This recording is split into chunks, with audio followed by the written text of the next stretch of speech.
Hey guys, it's Dylan at Young Powersports. Today I'm just hanging out with Hayden Roberts. I'm Hayden Roberts with Racers Education Program, and today we're going to teach Dylan how to ride a dirt bike.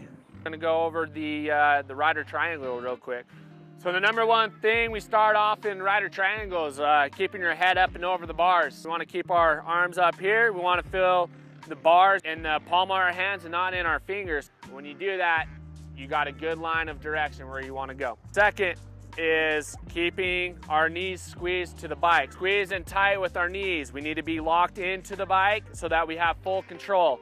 Squeeze the bike as high as you can. Now watch as I do this back and forth. Look how much more control. The bike doesn't want to wobble away from you. The harder you squeeze to the bike, the better of a ride you're going to get. Last thing in our rider triangle we're going to look for in this first session is riding on the balls of our feet.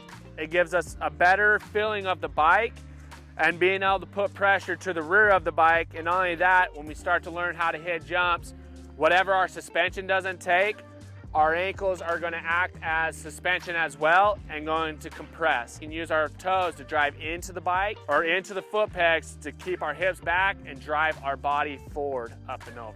When you're learning something new, it's always going to have a weird feeling to it.